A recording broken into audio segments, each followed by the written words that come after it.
कब से लग रहा है पितृपक्ष? 7 सितंबर या 8 सितंबर? अगर हम बात करें तो पितृपक्ष इस बार 7 सितंबर से शुरू होगा। पितृपक्ष की शुरुआत भाद्रपद मास की पूर्णिमा तिथि से शुरू होती है, जिसका समापन आश्विन अमावस्या को होता है, जिसे हम महालय अमावस्या के नाम से भी जानते हैं। इस बार पितृपक्ष 7 सितंबर 2025 को शुरू होकर 21 सितंबर 2025 तक चलेगा, इसका समापन होगा। अब अगर हम बात करें जो श्राद्ध होते हैं उन्हें किस आधार पर किया जाता है। जब पितृपक्ष के हम श्राद्ध करते हैं वो हमारे जो पूर्वज होते हैं उनकी मृत्यु जिस भी तिथि में या जिस भी दिन होती है उसी के अकॉर्डिंग हम उनके श्राद्ध करते हैं। लेकिन कुछ लोग ऐसे भी होते हैं जिन्हें नहीं पता होता कि उनके पूर्वज जो भी पर्सन थे उनके जब उनकी डेथ हुई थी, उनकी मृत्यु हुई थी, किस दिन हुई थी, किस तारीख में हुई थी या किस तिथि में हुई थी। तो ऐसी अवस्था में वो क्या करते हैं, जब अमावस्या आती है अमावस्या में वो संपूर्ण श्राद्ध कर देते हैं, उससे भी उनको पूरा उसका फल प्राप्त होता है, यानी उन्हें अपने पूर्वजों की कृपा प्राप्त होती है।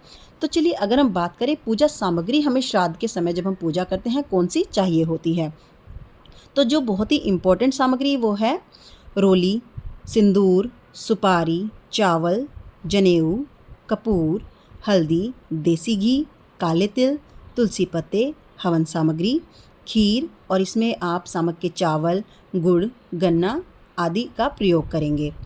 इसके बाद आपको क्या करना है, अब अगर हम बात करें श्राद्ध करते कैसे हैं, तो श्राद्ध कर्म जब भी आप करते हैं उसमें आप क्या करते हैं, जो भी आप भोजन बनाते हैं जैसे कि इसमें खीर बनाई जाती है, रोटी बनाई जाती है और जो भी आपका सबका अपना अपना तरीका होता है, तो आप वो भोजन बनाएंगे और आप ब्राह्मण को आमंत्रित करेंगे। वो आपकी सामर्थ्य अनुसार है कि आप एक ब्राह्मण को बुलाते हैं या कितने बुलाते हैं, ब्राह्मण को बुलाएंगे आप, उन्हें प्रॉपर भोजन कराएंगे। उसके बाद उन्हें दान दक्षिणा जो भी आपकी सामर्थ्य है आप वो देंगे।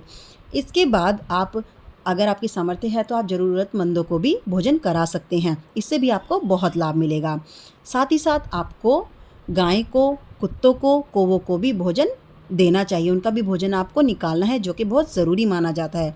और इन सब के बाद आपको अपने पितरों का ध्यान करना है और उनसे आप पर उनका आशीर्वाद बनाने की कृपा की मतलब आप कहेंगे उनसे रिक्वेस्ट करनी है कि वहाँ पर अपना आशीर्वाद हमेशा बनाए रखें, जिससे आपके घर में सुख समृद्धि संपन्नता बनी रहे। अब अगर हम बात करें कि किन बातों को आपको पितृपक्ष में ध्यान रखना है या क्या चीज़ें आपको नहीं करनी है। पितृपक्ष में आपको पूरी तरह से कोशिश करनी है कि आप शाकाहारी भोजन ही करें।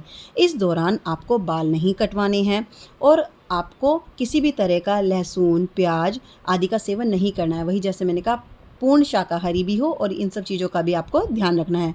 इसके अलावा आपको इन दिनों में जो भी पितृपक्ष होते हैं हमारे जो 16 दिन के, इसमें आपको कोई भी मांगलिक कार्य नहीं करना है, कोई भी शुभ कार्य आपको शुरू नहीं करना है, जैसे कि गाड़ी खरीदना, कोई नया प्रोजेक्ट शुरू करना, कोई भी शुभ काम आपको इसमें नहीं करना है।